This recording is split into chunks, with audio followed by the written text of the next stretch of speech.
É necessário, então, que ele perceba que há essa possibilidade e que mude rapidamente o seu modo de agir em relação ao Congresso Nacional.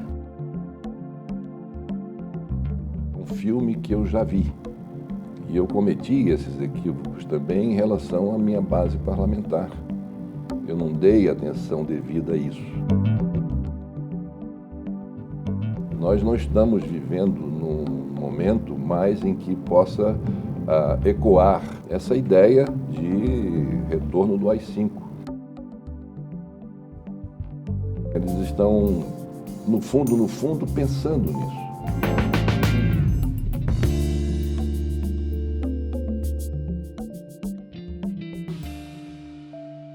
Olá, eu sou Thales Faria, do UOL em Brasília. Estou aqui com a Thalita Fernandes, da Folha, também em Brasília. Estamos no estúdio do UOL e da Folha em Brasília e vamos entrevistar o senador e ex-presidente Fernando Collor de Mello. Presidente, seja bem-vindo. Muito obrigado pelo convite, é uma alegria estar aqui com vocês. O senhor passou por um período bastante difícil quando foi o presidente mais jovem a ser eleito, na época, 40 anos, em 1989. Passou por um período bastante difícil, que foi o processo de impeachment, na vida política, na vida pessoal. Qual a lição que o senhor tirou desse período? Há inúmeras lições. Nós estamos falando aí de 30 anos. 30 anos representam pelo menos 2 gerações.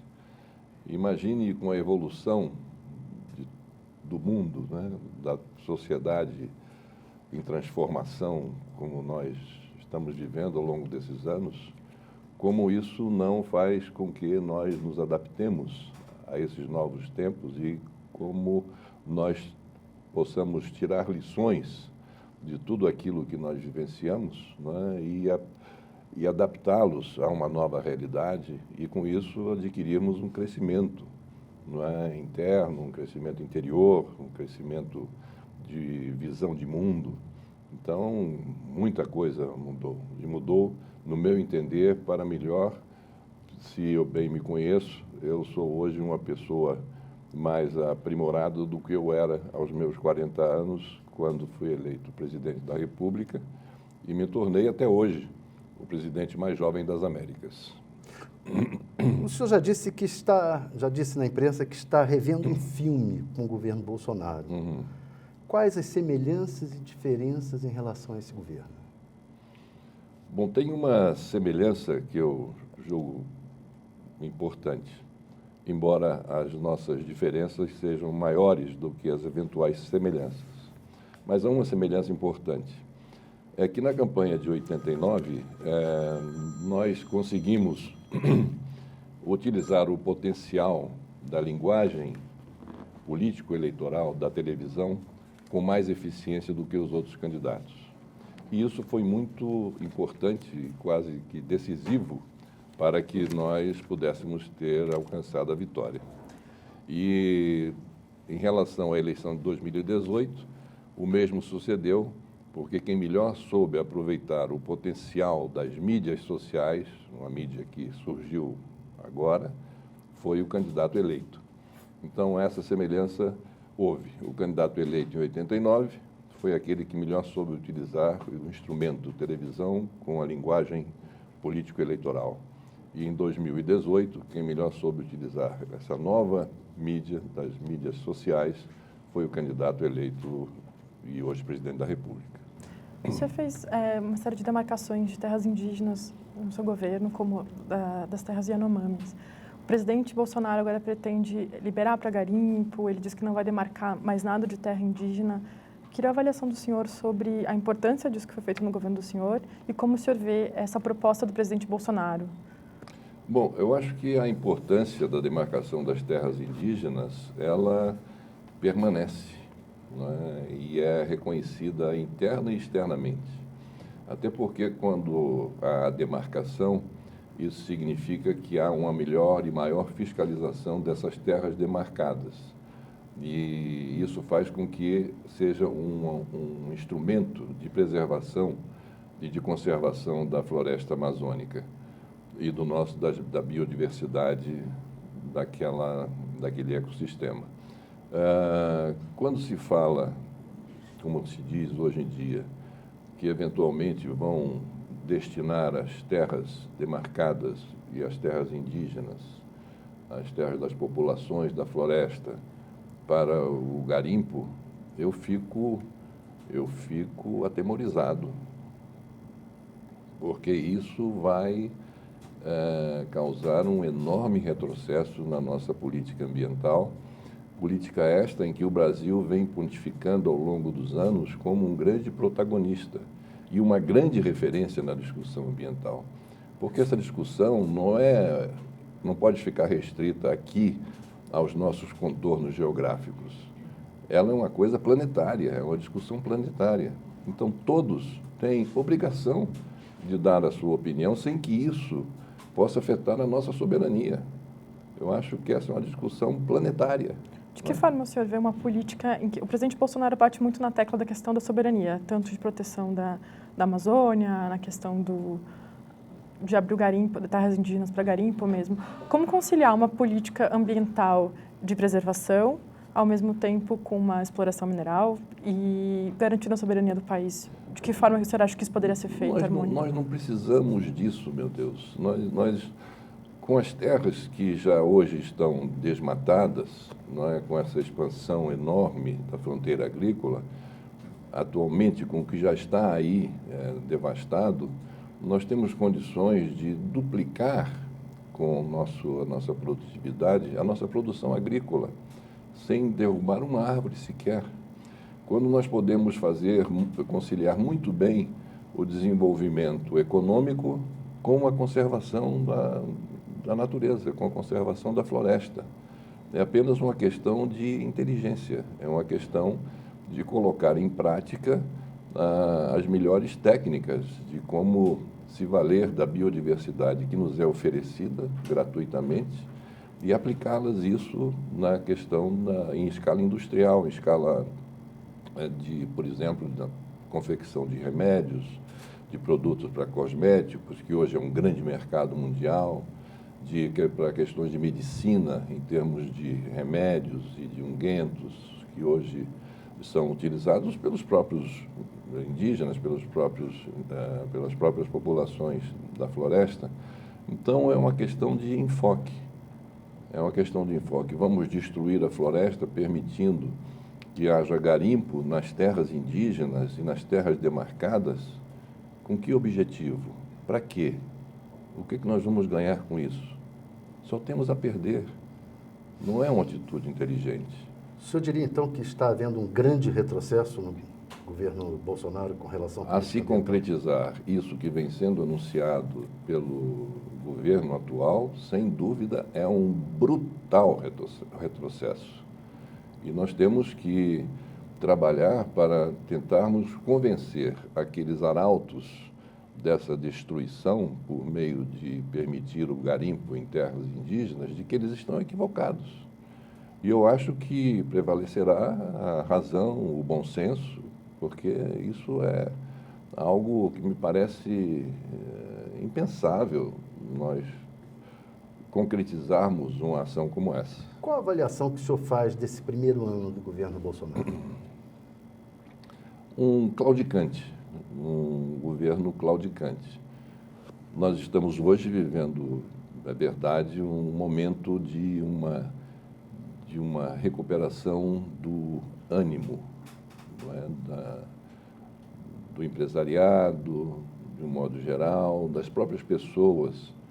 Há um despertar de expectativas, não é, favoráveis em relação ao futuro, embora os nossos indicadores estejam ainda muito aquém das nossas necessidades para, por exemplo, enfrentar o drama de 12 milhões de desempregados, mas, enfim, nós reiniciamos um processo de crescimento, titubeante, mas um crescimento.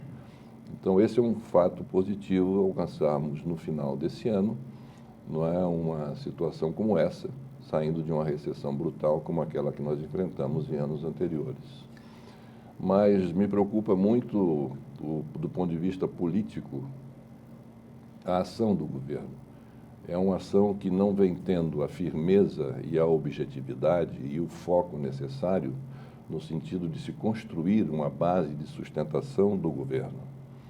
E, como nós sabemos, num regime democrático, o governo sem maioria no Congresso não consegue governar. Então, o presidente da República é o líder político da nação. Como líder político da nação, ele tem que fazer política.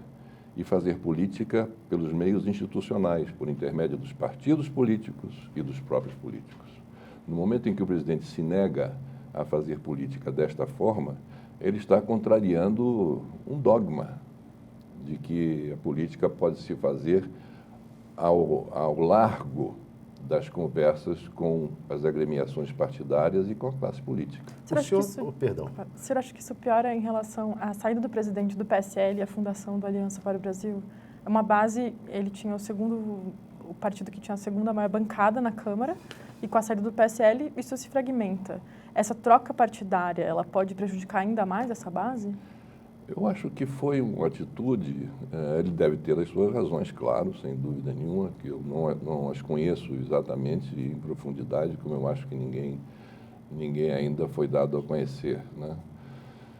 Mas é uma atitude intempestiva, uma atitude temerária, porque um presidente que tem uma bancada de 53 deputados federais, ele tinha que cultivar, no meu entender, salvo o melhor juízo, ele tinha que atender esses 53 deputados, aglutiná-los em torno de um projeto de país, chamá-los para apoiar esse projeto de país, e em torno desses 53 deputados, desse núcleo, ele formatar e compor a sua maioria parlamentar. E ele deixou isso de mão. A gente está falando aqui de um erro, que ele cometeu, de erros que ele está cometendo, e que foram erros que o senhor, de certa maneira, também cometeu não cuidando da articulação política. Perfeitamente. E nem do seu partido na época, que era o PRN. Perfeitamente. Isso acabou resultando no processo de impeachment contra o senhor. O senhor acha que há risco de também resultar no processo de impeachment contra o Bolsonaro? Sim, veja que quando eu falo e quando eu analiso a pedido dos circunstantes essas questões às quais nós estamos agora respondendo, não é com base numa premonição minha, é com base numa experiência de algo que eu já vivi. Quer dizer, é um filme que eu já vi. E eu cometi esses equívocos também em relação à minha base parlamentar. Eu não dei atenção devida a isso. E em função da falta dessa solidariedade de uma base parlamentar, é que eu sofri o processo de impeachment. Porque o processo de impeachment, ele sempre é levado inicialmente por questões jurídicas. Mas o que define um processo de impeachment são as variáveis políticas. Elas é que são determinantes.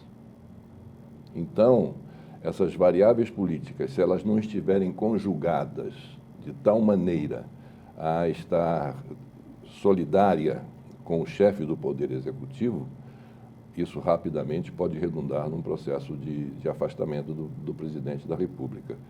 E nós já também estamos vivendo isso, vivenciamos isso em 2 oportunidades, e sabemos que isso não é bom para o país.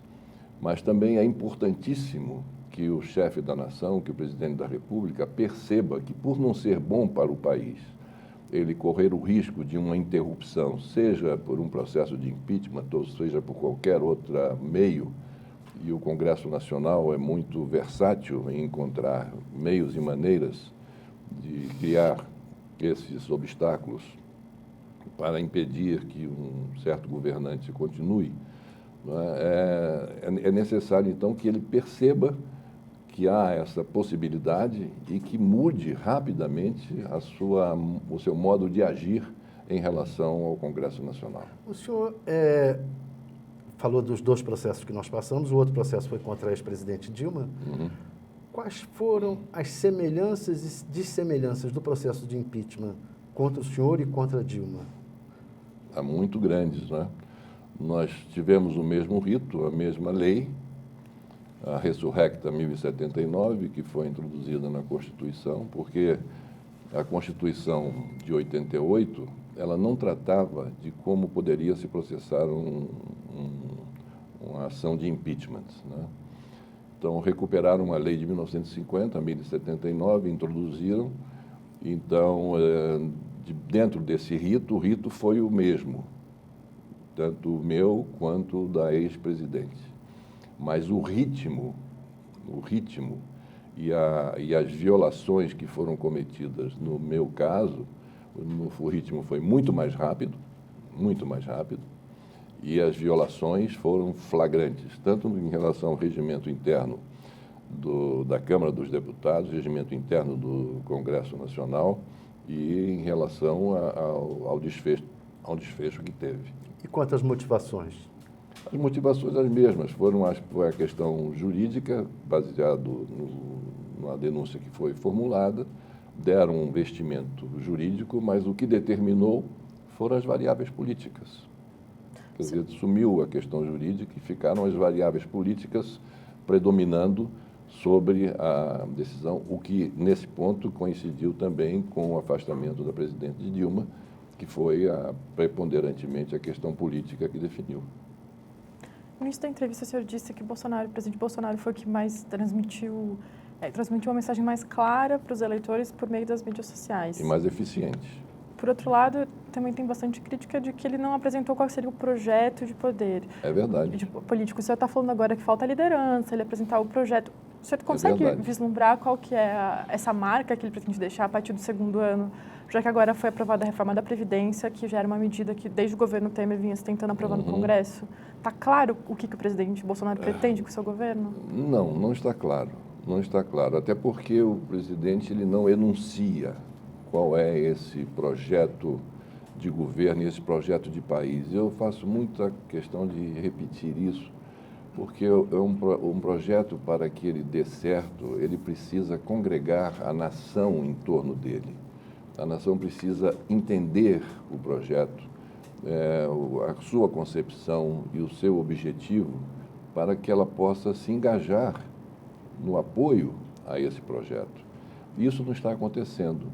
Pelo fato de, na campanha, ele não ter tido oportunidade de traçar as linhas mestras do que seria o seu programa de governo, que foi uma campanha muito atabalhoada, muito em que o tema dos costumes foi levada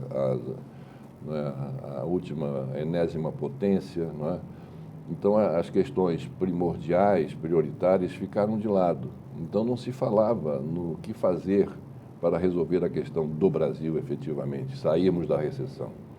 Então, não houve um programa econômico pré-estabelecido pelo presidente e o seu grupo de assessores que pudesse ser implementado tão logo ele tomasse posse. Diferentemente do nosso caso, quando eleitos em 1989, nós iniciamos 1990, em 15 de março de 90, já com um programa econômico absolutamente definido, bem contornado. E programa econômico esse que as suas linhas gerais foram tratadas nos debates e nos programas eleitorais, né?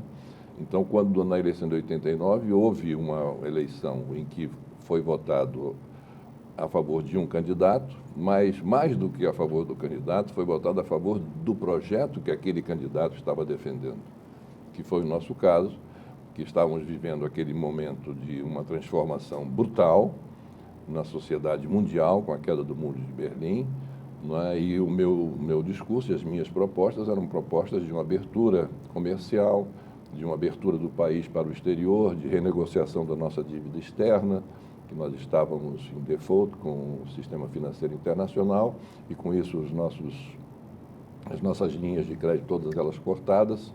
Enfim, o que não aconteceu com o atual governo. Então, o atual governo ele vem tomando medidas erráticas, né? Mas a sua proposta de governo, na época, era a grande ideólogo era o José Guilherme Melchior, se bem eu me lembro. Uhum. E era uma proposta de, como o senhor fala, liberal, se falava em neoliberal, né? Social-liberal. Na realidade, ele- o Guilherme Melchior foi ele que cunhou isso, que ele puxou do Norberto Bobbio. O Norberto Bobbio tinha um conceito de socialismo liberal e que ficou muito... Ele gerou muita polêmica como um socialismo liberal. Então, ele transformou o próprio Bobbio em social-liberalismo. E isso foi o que o José Guilherme Melchior Então, esse trouxe. liberalismo que o atual ministro, que é o ideólogo da proposta de governo, o atual ministro Paulo Guedes, tem, esse liberalismo o senhor acha que está errado? Não, eu acho que é um liberalismo extremado. Não é?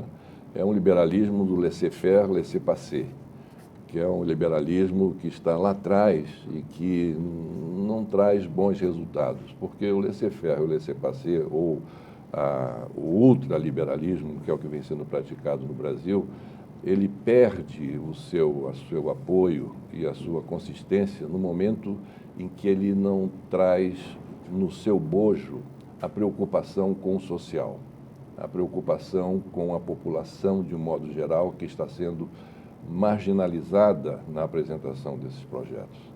Então, esse não é um projeto social liberal como era o meu, que compunha as duas vertentes, do social e do liberalismo.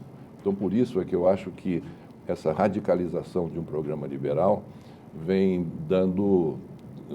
trazendo algumas dificuldades, e agora que nós vamos começar a perceber essas dificuldades aparecendo de forma mais forte, com essas medidas que estão sendo encaminhadas para o Congresso, essas 3 PECs, né?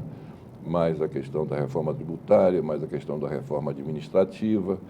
Enfim, agora é que eu acredito que o governo vai começar a enfrentar dificuldades na tramitação desses projetos, dessas PECs e dessas medidas provisórias no Congresso Nacional, porque já houve um esforço enorme por parte do próprio Congresso e das lideranças do Congresso, onde pontificaram o presidente Rodrigo Maia e o presidente Davi Alcolumbre, para que fosse apresentado, para que fossem aprovadas essa reforma trabalhista, que diziam que ia trazer 8 milhões de empregos imediatamente, e deram com os burros na água, nada disso aconteceu.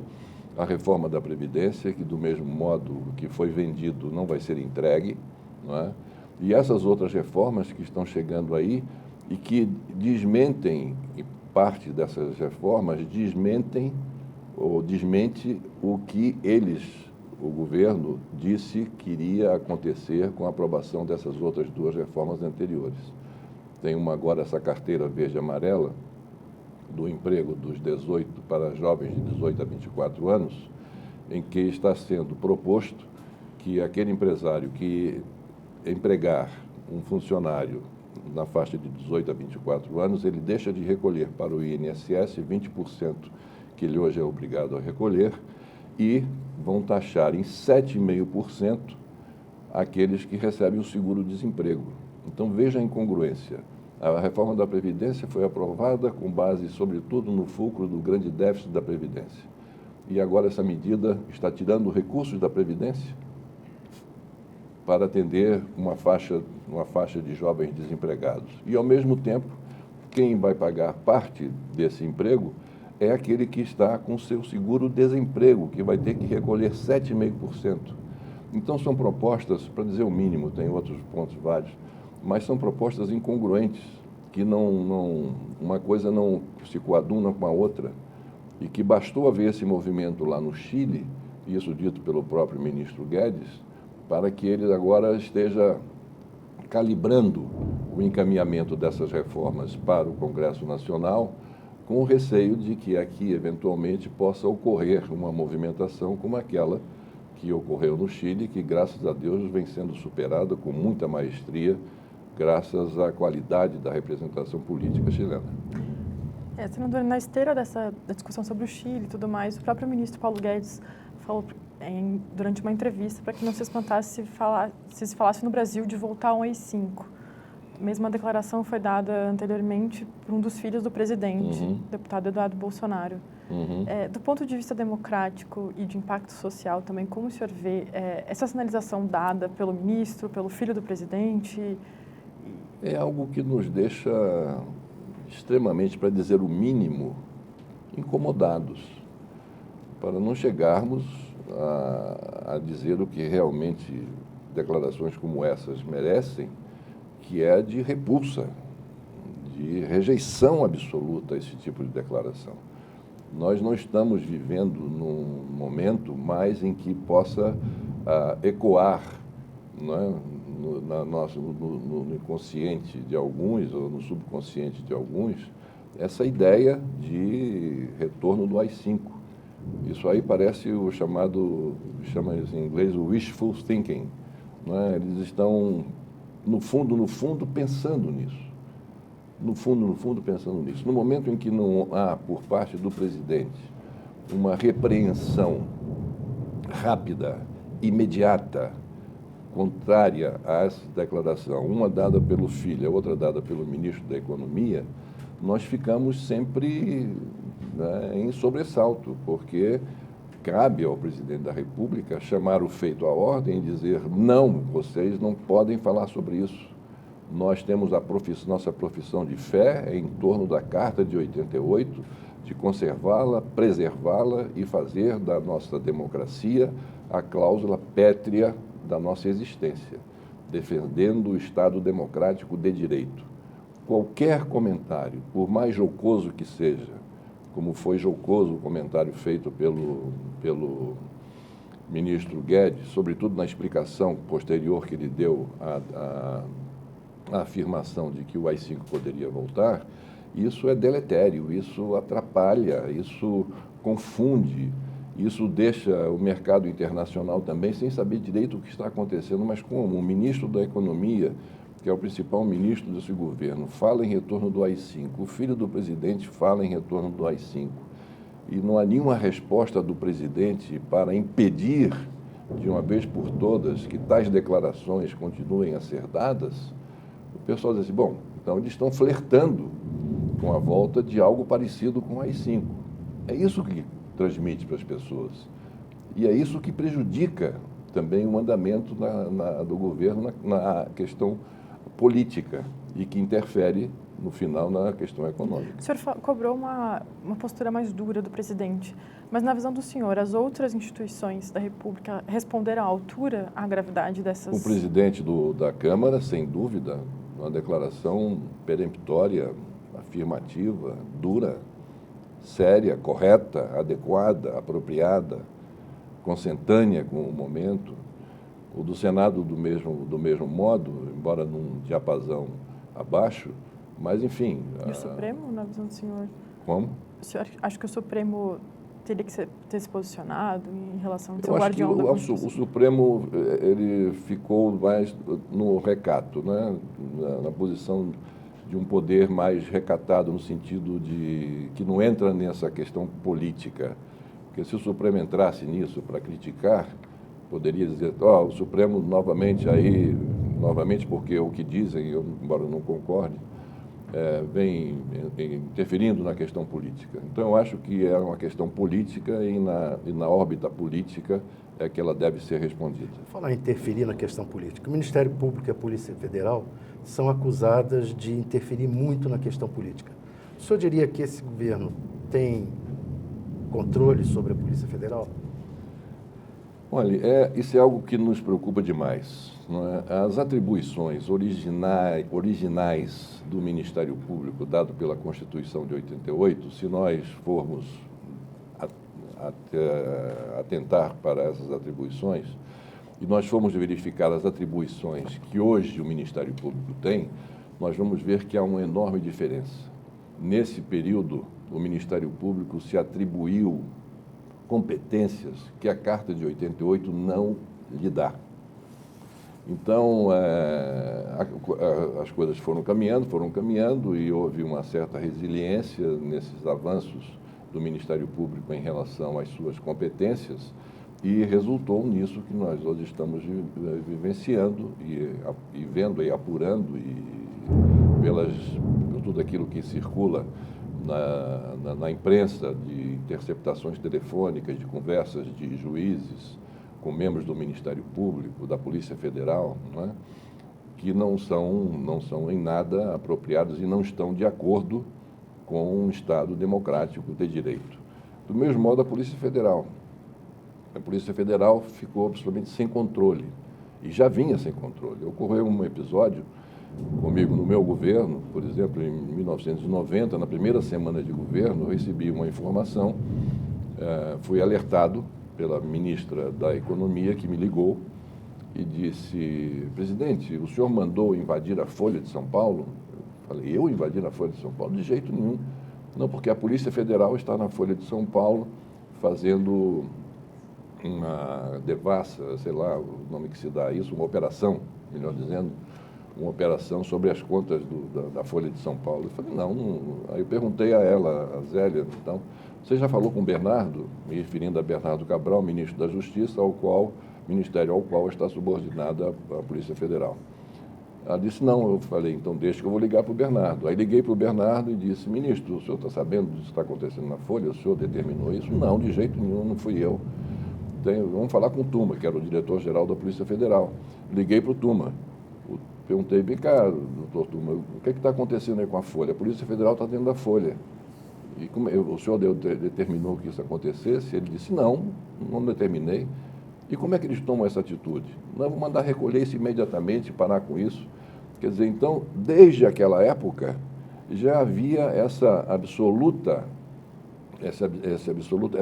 desenvoltura de um órgão como a Polícia Federal de tomar iniciativa de atitudes como essas, sem que o governo, sem que o executivo tomasse consciência. E o que resultou disso é que até hoje eu sou o culpado por ter determinado, imagine, a invasão de um órgão de imprensa. Eu que sou jornalista de 4 gerações, eu sou a 4ª geração de jornalistas, e que prezo o jornalismo, e que prezo o trabalho jornalístico, e prezo as empresas de jornalismo, e todos aqueles que fazem, e que entendem perfeitamente o papel da imprensa no Brasil e em qualquer lugar do mundo. Então, é uma demonstração evidente de que isso que aconteceu lá atrás, há 30 anos, continua acontecendo hoje. E às vezes a gente diz assim: mas como a Polícia Federal agindo dessa forma? Foi o ministro da Justiça que mandou? O ministro da Justiça disse: não fui eu. Então, são esses excessos que vêm sendo cometidos em relação ao tanto no que diz respeito ao Ministério Público, as ações do Ministério Público, as ações da Polícia Federal, é que precisam, de alguma forma, de freios. É o balanço, né, os freios, né, e os contrapesos, né, que precisam ser aplicados nas ações dessas duas instituições. O senhor fala em excesso, mas o senhor é réu na questão da Lava Jato, foi alvo de uma operação recente em Alagoas. Como o senhor se vê diante dessas acusações feitas pelo Ministério Público, pela Polícia Federal nessas investigações nos últimos anos? Bom, recebo como qualquer pessoa que dentro de um regime democrático, né, tem que se submeter às regras vigentes, embora vítima de um absoluto exagero, de uma absoluta facciosidade por parte do Ministério Público, e eu confio e espero que a Justiça, no julgamento que será feito em algum momento, ela mais uma vez demonstre que essas insinuações, que essas denúncias estão absolutamente desprovidas de provas e absolutamente desprovidas de fundamento. A acusação ali tem a ver com BR Distribuidora e distribuição das bandeiras da distribuidora. Qual é a explicação para aquilo? Mas está tudo explicado já foi dado as explicações, não tem absolutamente nada a ver com isso. Não conheço as pessoas, não sei quais são. As pessoas que me delataram perguntam: vem cá, e você conhece o Collor? Teve um deles, né, que foi o mais importante delator. Perguntado a ele: você conhece o Collor? Ele disse: conheço. Onde é que você o conheceu? Eu conheci em 1991, na inauguração de um próprio do Tribunal Superior do Trabalho, se não me engano, do Superior Tribunal de Justiça, que a nossa empreiteira que fez essa obra. E ele estava lá na inauguração e eu o cumprimentei. E depois disso, você esteve com o Collor? Não, nunca estive. Você, interpostas pessoas fizeram contato entre vocês? Não, ninguém. Algum telefonema? Algum e-mail? Não, não, não, não. E como é que você está dizendo isso? Não, porque eu ouvi dizer. Então, nessa base do ouvir dizer, é que essas denúncias são formatadas, no caso, pela Procuradoria-Geral da República, que à época era comandada por esse que recentemente lançou um livro, não é, confessando que queria atirar no ministro do Supremo Tribunal Federal. Janot. É o Rodrigo Janot, e que queria atirar no ministro e que tinha no seu gabinete o que ele chamava de farmacinha, que nada mais era do que uma geladeira repleta das mais variadas bebidas, onde ele, às tardes, promovia tertúlias etílicas e no momento em que eles examinavam quem eles iriam tentar levar ao cadafalso e aqueles que eles iriam salvar do cadafalso. Senador, ainda na esteira desse debate sobre corrupção, que o combate à corrupção é uma bandeira forte ainda na sociedade, o Senado deve se debruçar nas próximas semanas sobre a PEC da prisão após segunda instância. O senhor já tem uma posição sobre isso? Como o senhor pretende votar nesse projeto? Eu acho que está sendo muito envolvida num certo passionalismo e num oportunismo. É uma questão de um momento determinado em que está se tratando de algo extremamente sério, que é um ditame constitucional e que é uma cláusula pétrea na medida em que esse ditame constitucional trata das garantias e direitos individuais. E a Constituição é muito clara. Não pode ninguém ser considerado culpado até transitado em julgado. Isso não dá margem a nenhum tipo de interpretação. Está escrito. E não tem outra conclusão a se tirar a não ser essa, de que tem que se esperar todos os recursos para se condenar alguém. Para modificar isso, que é uma cláusula pétrea, tem que se haver a convocação de uma nova, ou uma ruptura institucional, que provoque a convocação de uma Assembleia Constituinte, Nacional Constituinte, ou uma Constituinte exclusiva, o que é muito difícil de acontecer. Então, eu acho que, ao sabor das emoções e das paixões desencadeadas em função dessa questão da segunda instância, tendo em vista aí a presença do ex-presidente Lula, que é o que está causando, a figura dele é que está levantando essas paixões, né, uns a favor, outros contra, é que isso vem sendo analisado. Então, eu acho que não é o momento de tranquilidade, de pacificação que nós precisaríamos para discutir um tema dessa relevância. O senhor fala em oportunismo, o senhor se refere especificamente ao caso do ex-presidente Lula, Isso, de se voltar a isso? Porque é o que dá a oportunidade a essa discussão, fundamentalmente, é essa questão da prisão do ex-presidente. O que o senhor achou da liberação dele? Bom, achei que obedeceu uma decisão do Supremo Tribunal Federal, né, que foi levado agora pela terceira vez, sendo que desta feita com repercussão geral, não é, essa decisão do Supremo. Nas outras duas vezes em que houve mudança do Supremo em função de como vigorava na segunda instância ou não vigorava na segunda instância, eram em casos esporádicos, não era um caso de repercussão geral como foi esse último. Então, foi a decisão do Supremo, e decisão do Supremo a gente pode até discutir, debater, mas tem que ser acatado. O senhor já apoiou a eleição do Lula para presidente no passado. O senhor apoiaria novamente? Depende das circunstâncias, não é? Na circunstância atual? Depende das circunstâncias. Não, nas circunstâncias atuais, não. Não apoiaria. Você falou que é uma decisão judicial, mas do ponto de vista político, a gente viu uma polarização muito forte no país, na última eleição especificamente. A gente, de um lado, o PT, do outro lado, o presidente Bolsonaro. Politicamente, o senhor acha que a soltura do ex-presidente Lula ela acirra essa polarização? Ela pode melhorar o debate político? Como que o senhor vê na política? O que eu acho é o seguinte: eu acho que ao presidente da República cabe, eleito, depois de uma eleição, o presidente da República eleito, cabe a ele unir o país, reconciliar a nação brasileira. Porque na eleição de 2 turnos é um lado contra o outro, é o azul contra o vermelho, né? Então, há essa divisão proporcionado pelo embate do processo eleitoral. Então, o presidente assume. A primeira medida que ele tem que tomar do ponto de vista institucional como chefe do Poder Executivo e da nação é reconciliar a nação brasileira, reconciliar a sociedade brasileira e não aprofundar essas divergências. E ele, infelizmente, vem aprofundando essas divergências. A sociedade brasileira está hoje tão ou mais dividida do que antes, do que no processo eleitoral. Os ânimos estão muito exacerbados, os ânimos estão muito acesos.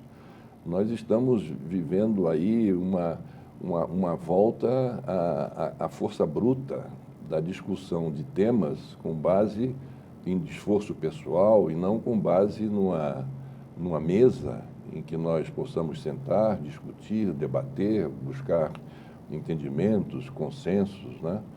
Então, o que eu acredito é que o presidente da República tem esse papel de reconciliar a nação. A soltura do ex-presidente Lula pode agravar um pouco mais isso, Mas o que vem agravando são essas constantes declarações do presidente atual de voltar àquele mesmo slogan, né, de nós contra eles. Então, todos aqueles que não professarem, não estiverem alinhados com os ditames que são colocados diariamente às portas do Palácio da Alvorada pelo presidente em exercício, é considerado contra, é considerado contrário, são considerados inimigos. E nós não podemos viver numa sociedade em que existam aqueles que são os bons, porque estão no governo, e existam, do outro lado, os inimigos.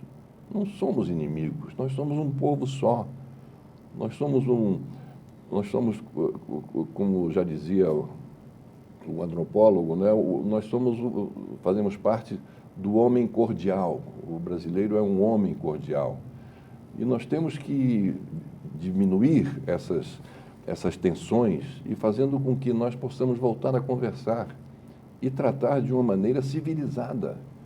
Nós não podemos voltar à barbárie, nós não podemos voltar às discussões políticas nesses termos em que nós estamos assistindo hoje. Uns contra os outros, não, temos que fazer uns e outros a favor do Brasil. Eu só queria fazer uma pergunta, retomar um pouco a questão do Bolsonaro. O senhor fez várias campanhas eleitorais, inclusive uma campanha presidencial. O senhor acredita numa campanha presidencial que tenha gasto apenas R$2 milhões? Olha, é inusitado, é inédito, é algo inédito, né? Eu nunca soube de nada parecido. Acredito que nenhum de nós, né? Todos nós ficamos realmente estupefatos diante de um valor tão pequeno, quando nós sabemos que deputadas, candidatas, mulheres, né? E mulheres porque foram utilizadas para isso, não que elas desejassem isso, mas o núcleo do comando partidário se utilizou de candidatas mulheres para repassar recursos. Teve uma que recebeu, segundo o noticiário, 400 e tantos mil e teve 200 votos, né? Então, fica difícil. Se uma deputada recebe 400 mil, como é que um presidente gasta 2.600... 2 milhões e 600 mil reais, né? Enfim, mas é isso que está na declaração, é isso que está nos documentos apresentados ao Tribunal Superior Eleitoral, e cabe ao Tribunal Superior Eleitoral, então, fazer a aferição e a avaliação e dar o seu veredito. O senhor cogitou disputar a presidência da República na última eleição e acabou desistindo. Com o vencimento do mandato do senhor como senador, qual que é a pretensão política do senhor? O senhor vislumbra a possibilidade de disputar novamente a presidência da República? Não, não está nos meus planos. Não está nos meus planos. A presidência da República não é algo que nenhum político programe. É uma questão do destino, né? Você pode ser candidato a pessoa, pode ser candidato a prefeito, a deputado e tal, até governador vai. Até governador vai dentro de uma escala em que você trabalhe conscientemente, com foco, com determinação, vai construindo a sua carreira. A presidência da República é destino, é obra do destino.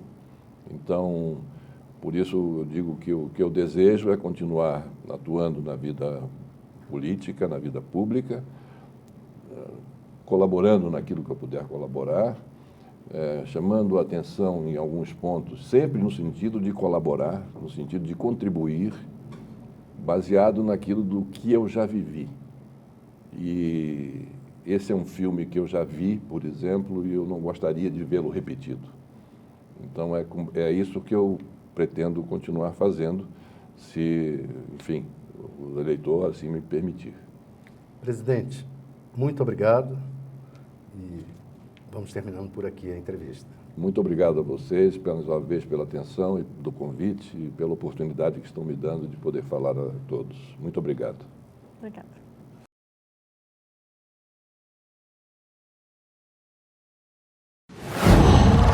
Qual?